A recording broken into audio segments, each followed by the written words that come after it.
ನಮಸ್ಕಾರ ಸ್ನೇಹಿತರೆ. D V G ಅವ್ರದ್ದು ಬಹಳ ಒಂದು ಪ್ರಖ್ಯಾತವಾದ ಕಗ್ಗ ಇದೆ.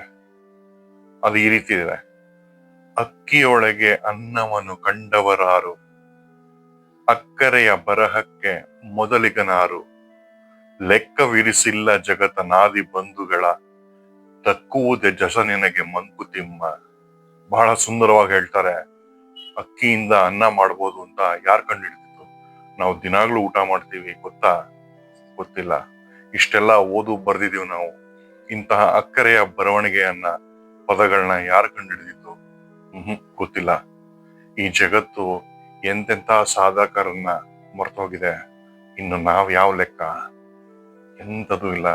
ಡಿ ವಿ ಜಿ ಅವ್ರು ಹೇಳ್ತಾರೆ, ನಾವು ವಿನಮ್ರರಾಗಿರ್ಬೇಕು. ನಾವ್ ಏನೇ ಸಾಧನೆ ಮಾಡಿದ್ರು ಈ ಪ್ರಪಂಚ ಅದನ್ನ ಬಹಳ ಬೇಗ ಮರ್ತು ಬಿಡುತ್ತೆ. ಕಾಲಚಕ್ರದಲ್ಲಿ ಎಲ್ಲ ಹೊರಟೋಗ್ತಾರೆ. ಇವತ್ ನಮ್ಗೆ ಯಾರು ಗೊತ್ತಿಲ್ಲ ಸಾಧಕರು. ಹಾಗೆ ನಾವು ಒಂದಿನ ಹೋದ್ಮೇಲೆ ನಮ್ಮ ಗುರುಹು ಇರಲ್ಲ ಈ ಜಗತ್ತಿನಲ್ಲಿ. ಆದ್ರಿಂದ ನಾವು ವಿನಮ್ರರಾಗೋಣ. ಡಿ ವಿ ಜಿ ಅವರ ಈ ಕಗ್ಗ ನಮ್ಮನ್ನ ಬಹಳ ವಿನಮ್ರರಾಗಿರಿಸುತ್ತೆ. ಧನ್ಯವಾದಗಳು.